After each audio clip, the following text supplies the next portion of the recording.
ભાજપમાં અંદરખાને જૂથવાદ જોવા મળી રહ્યો છે। જેતપુરના એક પાર્ટીના આગેવાને નબળું દેખાડવા કામ કર્યું। જેતપુરમાં ભાજપની સત્તા ન આવે તે માટે પ્રયાસ કર્યા હોઈ શકે। જયેશ રાદડિયાનું નબળું દેખાડવા પ્રયાસ થયા, ત્યારે આ બાબતે સમય આવે નામ આપીશ તેમ જયેશ રાદડિયાએ જણાવ્યું। પૂર્વ પ્રમુખ સુરેશ સખરેલિયાનો મોટો આરોપ છે। યુવા મોરચાના પ્રદેશ પ્રમુખ પ્રશાંત કોરાટે ખેલ પડ્યો હોવાનો આક્ષેપ કરવામાં આવ્યો છે। આ સાથે જ પ્રશાંત કોરાટના કહેવાથી ટિકિટ કાપી હોવાનો આક્ષેપ પણ કરવામાં આવ્યો।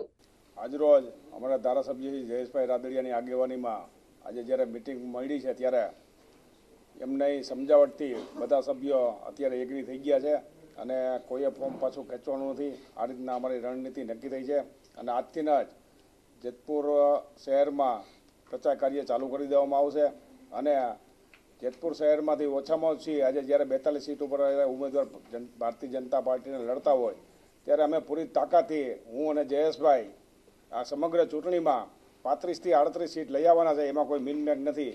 આ અમારી તૈયારી છે।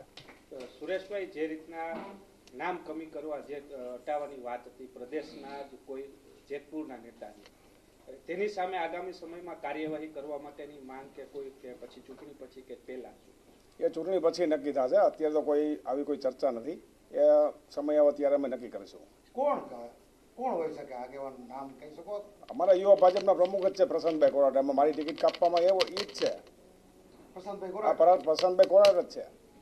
તમારી સાથે શું રાખ્યું છે? અમારી સાથે રાગદ્વેષ ન હોય। જયેશભાઈ રાદડિયા અને સુરેશભાઈ સખરેલિયા બે વચ્ચે કેવી રીતના અંતર વધે એના માટેના પ્રયાસ છે। અમે ભારતીય જનતા પાર્ટીના સૈનિક છીએ। જ્યારે જસુબેન કોરાટ 2012 જ્યારે ધારાસભ્ય હતા ત્યારે જેતપુર શહેરની લીડ માત્ર 2000 મતની આવતી। અમે ભારતીય જનતા પાર્ટીના સૈનિક તરીકે આજે જ્યારે કાર્ય કરી ત્યારે જેતપુર શહેરની લીડ અત્યારે 30,000 મતે પહોંચી છે। તો ભાજપને જ નબળું પાડવાની કોશિશ કરી રહી છે પ્રશાંતભાઈ કોરાટ। સંપૂર્ણ ભાજપ જેતપુર શહેરમાં ભાજપ પાર્ટી કેવી રીતના પતી જાય એના માટેના સંપૂર્ણ એને પ્રયાસ કરેલ છે। મોવડી મંડળમાં ઉપર પ્રશાંતભાઈ એમની રજૂઆત કરીશું। અમે ટાઈમ આવે ત્યારે અમે રજૂઆત કરીશું એમની પણ। તમને ટિકિટ નથી મળી તો હવે તમે શું કરશો? ને અમે ભારતીય જનતા પાર્ટીમાં છીએ અને અમારા સૌ જેમને ટિકિટ મળી છે એમને જીતાડવાની સંપૂર્ણ જવાબદારી મારી છે। કે ગઈકાલે ફોર્મ ભરવાનો છેલ્લો દિવસ અને જે પ્રમાણે જેતપુર નવાગઢ નગરપાલિકાની અંદર 11 વોર્ડ 44 ભારતીય જનતા પાર્ટીના ઉમેદવારો અમે પાર્લામેન્ટરી બોર્ડની અંદર નક્કી કર્યા હતા। 2 સીટ માટેના મેન્ડેટનો પ્રશ્ન હતો અને 44માંથી 42 સીટ ઉપર ભારતીય જનતા પાર્ટીએ મેન્ડેટ આપ્યો છે। અત્યારે હાલની અંદર 42 ઉમેદવારો અમે ભારતીય જનતા પાર્ટીના ચૂંટણીના મેદાનની અંદર છીએ।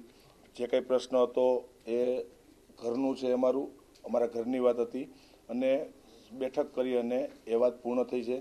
આવતીકાલે સવારથી તમામ ઉમેદવારો સક્રિય રીતે પોતાના વોર્ડની અંદર કામે લાગી જવાના છે। 44માંથી 42 સીટ ઉપર ભારતીય જનતા પાર્ટી પૂરી તાકાતથી લડશે। જેતપુર એ ભારતીય જનતા પાર્ટીનો હંમેશા ગઢ રહ્યો છે। વર્ષોથી રાજનીતિની અંદર દરેક સમાજ, નાની જ્ઞાતિ અને છેવાડાના ગરીબ પરિવાર સુધી એક રાજકીય રીતે અમે અહીંયા સૌ આગેવાનોએ અને કાર્યકર્તાઓએ ટીમ ભાજપ બની અને છેવાડાના ગરીબ પરિવાર સુધી કામ કર્યું છે।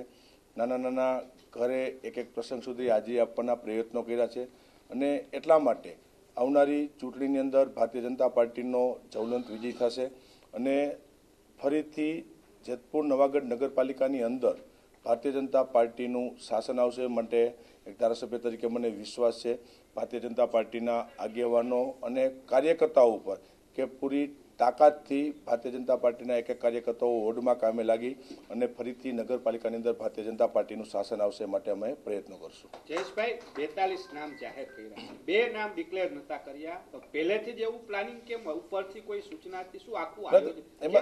એમાં પ્રશ્ન આખું એવું થયું કે સ્વાભાવિક રીતે અમારા જ અહીંથી કોઈ પાર્ટીના જ આગેવાનોએ જેતપુરની અંદર ભારતીય જનતા પાર્ટીનું નબળું દેખાય, જેતપુરમાં ભારતીય જનતા પાર્ટીની સત્તા ન બને એ માટે પણ પ્રયત્ન કરેલા હોય અને એના કારણે કે જ્યાં એક સીટ ઉપર મેન્ડેટ રોકી દેવાના પ્રયત્નો કર્યા પણ કીધું કે એમાં કોઈ અમે વિચલિત થવાના નથી।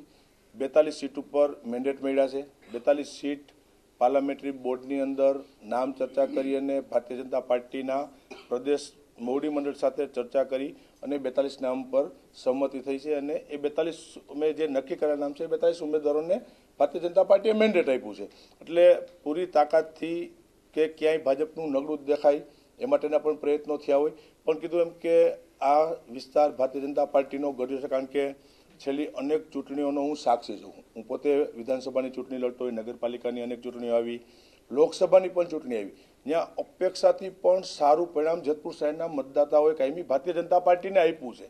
અમારી અપેક્ષાની ત્યાં લીડ ન હોય, એનાથી અનેક ગણી લીડ પણ અમને ભારતીય જનતા પાર્ટીને જેતપુર. એનું કારણ એ છે કે એક નાના નાના સમાજ, નાની નાની જ્ઞાતિઓ હોય, દરેક જ્ઞાતિ સમાજ અને છેવાડાના પરિવાર સુધી હંમેશા સક્રિય રહી અને અમે ત્યાં સુધી પહોંચવાના પ્રયત્નો કર્યા છે, સુખ દુઃખમાં ભાગીદાર બની છે.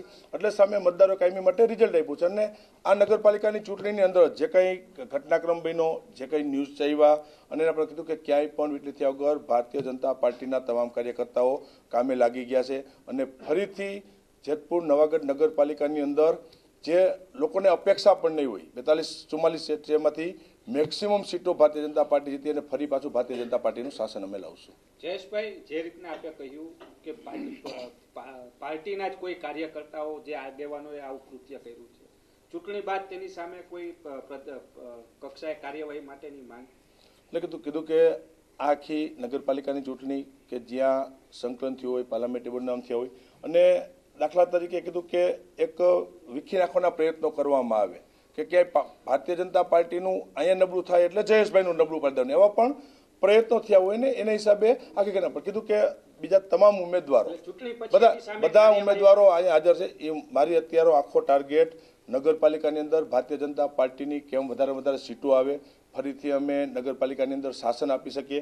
તમામ અમારા ઉમેદવારો અહીંયા અત્યારે ઉપસ્થિત છે અને તમામ લોકો અત્યારથી જઈને જ અને ત્યાં વોર્ડની અંદર કામે લાગે છે. પાર્ટીના કાર્યકર્તાઓ પણ કામે લાગે છે. એટલે મારો ધ્યેય અત્યારે છે કે જેતપુર નગરપાલિકાની અંદર મેક્સિમમ સીટો, કીધું કે આ વખતે અમે એક ઇતિહાસ બનાવશું નગરપાલિકાની અંદર કે ક્યારેય ન મળી એટલી સીટો ભારતીય જનતા પાર્ટીને આ વખતે મળશે. જયેશભાઈ, તો બરાબર છે, પણ લાલભાઈને ટિકિટ નથી મળી, તો એ બાબતની અંદર તમારું શું કહેવું છે? કીધું મેં વાત તો કરીએ કે ભાઈ એક સીટ પ્રત્યેનું મેન્ડેટનો એ પ્રશ્ન રહ્યો છે અમારો. હું હોય સુરેશભાઈ સકરેલિયા કે જેને પણ વર્ષોથી જેતપુર નવાગઢ નગરપાલિકાની અંદર પ્રમુખ તરીકે રહી, સભ્ય તરીકે રહીને પણ આની અંદર જેતપુર નવાગઢ નગરપાલિકામાં નેતૃત્વ આપ્યું છે, સાથે મળીને તમારે કામ કર્યું છે. આખી એક ટીમ ભાજપ બની અને દર ચૂંટણી અંદર નગરપાલિકાની એક વાત નહીં પણ વિધાનસભાની ચૂંટણી હોય, લોકસભાની હોય, તો સુરેશભાઈ એટલે આખી અમારી ટીમ જેતપુર શહેરનું બધું આખું ઇલેક્શનનું મેનેજમેન્ટ સંભાળતા હોય. એટલે આખી અમે ટીમ વર્ક બનીને કામ કરીએ છીએ અને આ ચૂંટણીમાં પણ ટીમ બનીને અમે કામ કરીએ. જયેશભાઈને નીચે દેખાડવાનો પ્રયાસ કોણ કરી રહ્યો છે પાર્ટીમાં જ? સમય નામ આવશે, ખ્યાલ પડશે.